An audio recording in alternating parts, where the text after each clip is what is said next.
In 1950, Toyota had produced just 2,685 cars in 13 years. That same year, Ford's River Rouge plant was turning out 7,000 vehicles every single day. Toyota was outproduced 350 to 1.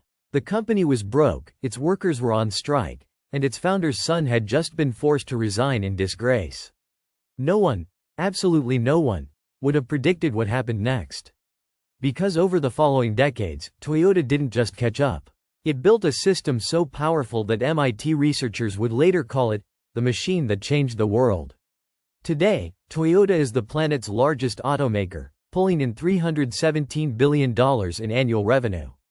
And the system it invented didn't just transform car manufacturing. It rewired hospitals, reshaped Amazon's warehouses, restructured Nike's supply chain, and revolutionized how software gets built. This is the story of the Toyota production system, and by the end of this video, you'll understand exactly how to use its principles yourself. Here's why this matters to you, whether you run a business, manage a team, or just want to work smarter. The Toyota production system isn't really about cars. It's a thinking framework for eliminating waste, solving problems at their root, and building quality into everything you do. By 2024, roughly 70% of all U.S. manufacturers had adopted lean methods in some form. But lean isn't just for factories anymore. It's used in emergency rooms, software startups, restaurants, and government agencies. The principles are universal, and they're surprisingly simple to understand. In the next 30 minutes, you're going to learn the complete system from the ground up. We'll start with the unlikely origin story: a broken thread on a 1920s weaving loom. Then we'll cover the two foundational pillars, the 7 deadly wastes, and the practical toolkit you can start applying tomorrow. Along the way, we'll see how this system turned GM's worst factory into its best, cut Nike's defects in half, and reduced patient waiting times at one hospital by 80%. Let's start at the beginning. Image. Our story begins not with cars, but with cotton. In 1891, a 24-year-old inventor named Sakichi Toyoda received his first patent for a hand-powered weaving loom. Over the next 3 decades, Sakichi would earn the title King of Japanese Inventors, filing 84 patents. But his most important invention came in 1924. An automatic loom that could detect a broken thread and stop itself instantly. Before this, a single broken thread could ruin an entire bolt of fabric, and workers had to constantly monitor every machine. Sakichi's loom changed the equation. The machine became its own quality inspector. This principle, a machine that stops when something goes wrong, would become the foundation of everything Toyota built. They called it Jidoka, automation with a human touch. Image. Sakichi's son, Kiichiro Toyoda, took the family in a different direction.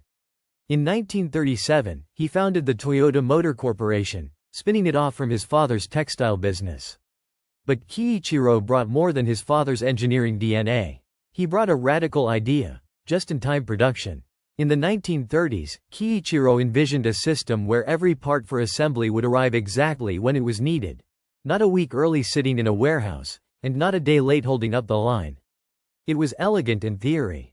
In practice, it would take decades to perfect. Image. After World War II, Japan was devastated. Toyota was nearly bankrupt. In 1950, Kiichiro issued a challenge to his company: catch up to America in 3 years. The problem was staggering. American factories practiced mass production: make as much as possible, as fast as possible, and sort out the problems later. Japan couldn't afford that approach. Materials were scarce, capital was limited, and consumers wanted variety, not identical black Model Ts. This constraint would become Toyota's greatest advantage. Because when you can't afford to waste anything, you have to think differently about everything. Image. Enter Taiichi Ono, the man who would become the architect of the Toyota production system. Ono joined Toyota's textile division in 1932 and moved to the auto side in 1943 as a shop floor supervisor. He was brilliant, stubborn, and obsessed with one question: where's the waste? In 1956, Ono traveled to the United States to study American manufacturing. He visited Ford's plants and was impressed by their scale, but he wasn't inspired by them. The real epiphany came in an unexpected place: a Piggly Wiggly supermarket. Image. Walking through the aisles, Ono noticed something revolutionary in its simplicity. Customers took what they needed from the shelves. The store restocked only what had been purchased. Nothing was produced in advance based on forecasts. Supply was pulled by actual demand.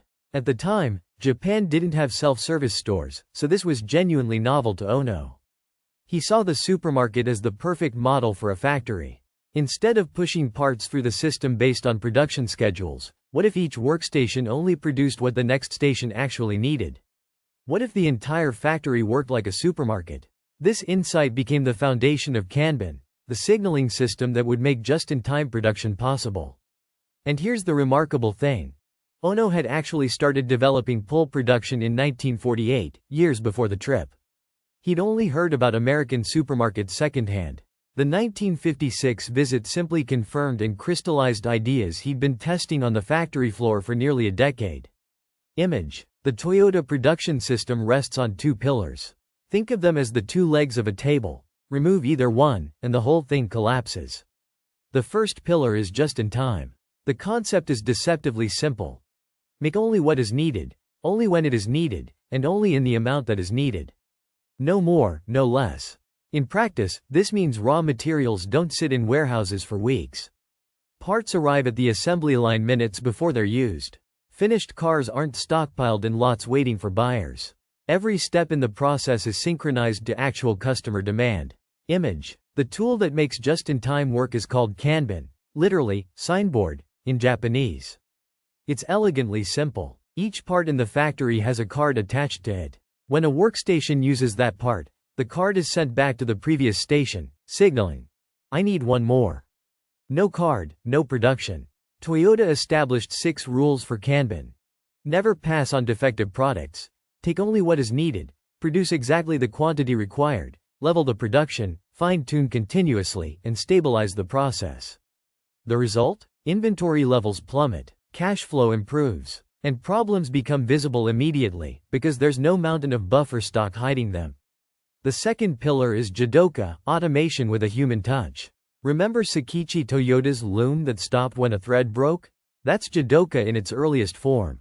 In a modern Toyota factory, every worker has access to an andon cord, a pull rope that runs the length of the production line. If anyone spots a problem, a missing bolt, a misaligned panel, anything, they pull the cord. The line stops. A team leader arrives immediately. And here's the crucial part. The first thing the team does is thank the worker who pulled the cord. At Toyota's Georgetown, Kentucky plant, workers pull the andon cord roughly 2,000 times per week. At Ford's then brand new truck plant in Dearborn, Michigan, twice per week. Same technology. Completely different culture. Image. Working alongside Jidoka is a concept called Poka yoke, mistake proofing. Developed by Shigeo Shingo, another Toyota engineer, in the 1960s, Poka yoke is about designing processes so errors are physically impossible or immediately visible. Here's a real example. In 1961, a Japanese electronics plant had a 25% defect rate. Workers kept forgetting to install tiny springs in switch assemblies. Shingo's solution? A simple fixture that held exactly 2 springs for each assembly. Workers had to remove both springs before starting. If one spring was left in the fixture, something was wrong. Defect rate: 0. You encounter Poka yoke every day without realizing it. Your car won't start unless it's in park. A USB-C cable only fits one way. Elevator doors reverse when they detect an obstruction. These aren't just good design, they're the Toyota philosophy applied to everyday life. Image. Taiichi Ono identified 7 types of waste, muda in Japanese, that plague every organization. He believed that most work activities are waste, and that the key to efficiency is ruthlessly identifying and eliminating them. The 7 wastes can be remembered with the acronym TIMWOOD. Transportation. Unnecessary movement of materials between processes. Inventory. Excess stock sitting idle, tying up cash and hiding problems. Motion. Inefficient human movement. A worker walking across the factory to get a tool. Waiting. Anytime a person or machine sits idle, waiting for parts, approvals, or information. Overproduction. Making more than the customer needs, or making it too early. This is the worst waste because it triggers all the others. Overprocessing. Adding features or steps that the customer doesn't value. And defects. Errors that require rework, scrap, or customer returns. Modern lean practitioners have added an eighth waste: unused human talent. This happens when organizations separate thinking from doing, when managers make all the decisions and workers are just expected to execute. Toyota does the opposite. Every worker is expected to think critically about their work. Every suggestion for improvement is taken seriously. This is why Toyota receives over 700,000 improvement suggestions from employees every year, and implements 99% of them. Compare that to the typical Western company, where suggestion boxes collect dust and employee ideas vanish into bureaucratic black holes. Image. Now let's get practical. The Toyota production system includes a toolkit of methods that any organization can adopt. The first is Kanban, which we covered, the signaling system that creates pull-based production. But beyond Kanban, there's 5S, a workplace organization method whose name comes from 5 Japanese words. Siri. Sort. Remove everything from the workspace that isn't needed for current work. If you haven't used it in 30 days, red tag it and remove it. Satan. Set in order. Organize what remains so every tool has a designated place. If a tool is missing, you should know instantly. Siso. Shine. Clean everything, not for appearance, but as a form of inspection. A clean machine makes abnormalities visible: oil leaks, cracks, unusual wear. Seiketsu. Standardize. Create consistent procedures so the first 3 S's are maintained automatically. Shitsuke. Sustain. Make these practices habitual. This is the hardest step, because entropy is always pulling things back toward chaos. Image. Then there's Kaizen, continuous improvement. Kaizen isn't about dramatic overhauls. It's about making small, incremental improvements every single day. 1% better today. 1% better tomorrow. Compounded over years, the results are extraordinary. At Toyota, Kaizen happens on the factory floor, not in boardrooms. Workers are closest to the process, so they're best positioned to see what can be improved. A typical Kaizen event gathers a small team to study a specific process, identify waste, test solutions, and implement changes, all within a few days. Toyota's approach is uniquely bottom-up. Purchase equipment with minimal features, then let the team Kaizen the process, adding capabilities as they discover what's actually needed. This prevents investing in unnecessary complexity and gives workers deep ownership of their processes. Image. Tying it all together is the concept of Genchi Genbutsu, go and see for yourself. Toyota leaders don't manage from corner offices reading reports. They go to the Gemba, the actual place where work happens.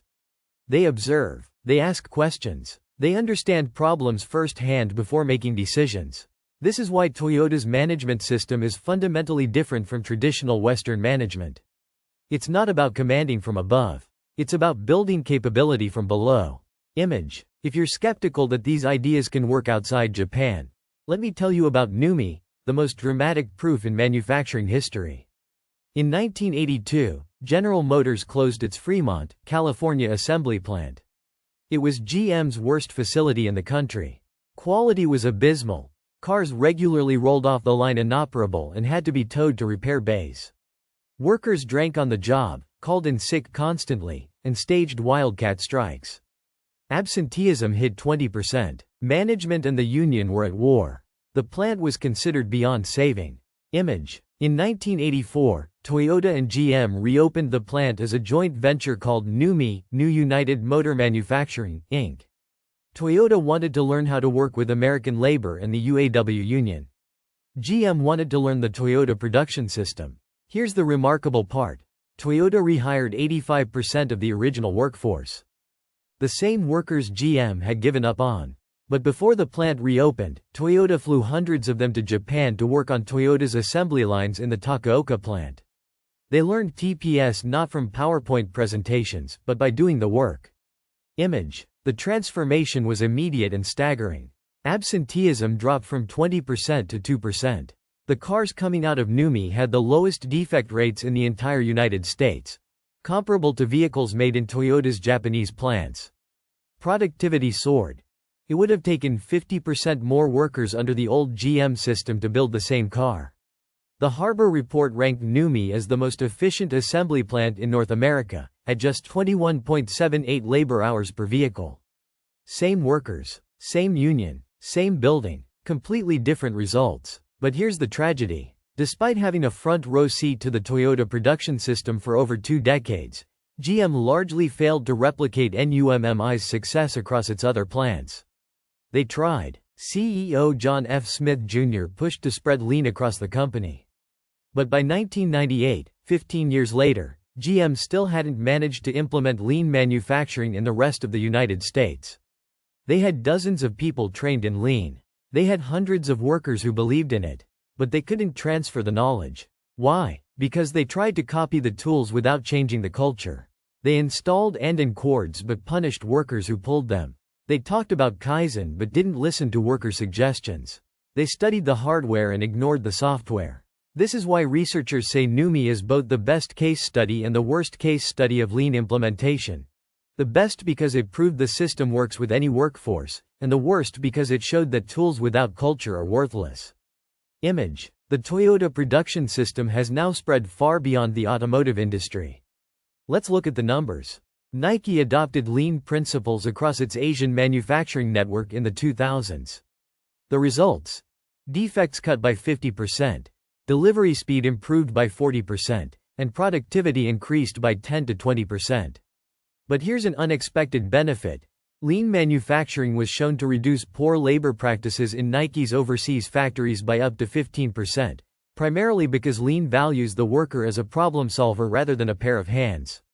Boeing applied lean to its 737 production line and cut assembly time by 50% while reducing defects by 75%. Intel used Lean Six Sigma to reduce the time to bring a microchip from design to factory from over 3 months to less than 10 days. Amazon's fulfillment centers are perhaps the most visible modern example of lean in action. Every warehouse uses 5S to keep workspaces standardized and efficient. The pick-to-belt system minimizes transportation waste. Kaizen culture means employees continuously identify and report inefficiencies. And just-in-time inventory management keeps millions of products flowing to customers within hours. Interestingly, when Amazon first visited a Toyota plant, they initially pushed back. Their warehouse workers earned 50% less than Toyota's factory workers, and Amazon thought lean was economically impractical for their wage structure. They were wrong. The principle scaled perfectly. Image. But the most surprising application of lean is in healthcare. In 2002, Virginia Mason Medical Center in Seattle became the first hospital to integrate the Toyota production system throughout its entire organization. The president of Virginia Mason literally sat next to a Boeing lean manufacturing director on a plane, struck up a conversation, and decided to visit Toyota in Japan. The hospital created its own adaptation, the Virginia Mason production system, applying Kaizen, 5S, and just-in-time to clinical settings. The results were remarkable. Patient waiting times dropped by up to 80%. Lab test reporting times were reduced by 85%. Staff walking distance decreased by 60 miles per day across the hospital. They saved $11 million in planned capital investments and freed up 25,000 square feet of space. Over 550 rapid process improvement workshops involved nearly 4,000 staff members. Virginia Mason has been named a Leapfrog Top Hospital every year since the award's inception. So why do most companies fail at lean? The answer is almost always the same. They focus on the tools and ignore the culture. They install Kanban boards but don't empower workers to make decisions. They hold Kaizen events but don't act on the findings. They hang 5S posters but punish employees who stop the line. Toyota's real secret isn't any single tool or technique. It's a management philosophy built on 2 beliefs. First, that the people closest to the work are best positioned to improve it. And second, that every problem is a gift. An opportunity to make the system better. As Taiichi Ono put it, having no problems is the biggest problem of all. Today, Toyota produces over 10.5 million vehicles a year and generates $317 billion in revenue. It's the world's most valuable traditional automaker. And the system that made all of this possible started with a simple question on a factory floor. Where is the waste? Whether you run a factory, a hospital, a restaurant, or a software team, that question is just as powerful today. Look at your own work. Where are you overproducing? Where are you waiting? Where are defects slipping through? Where is motion that adds no value? Start small. Fix one thing today. Then fix one thing tomorrow. That's Kaizen. That's the Toyota way. And it works everywhere. If you found this useful, subscribe to the Japan Playbook for more deep dives into the strategies that made Japan a global powerhouse. Drop a comment below. What's the biggest waste you see in your own work? And if you want to go deeper, I've linked all the sources, including the original MIT study and the Harvard NUMMI case, in the description. See you in the next one.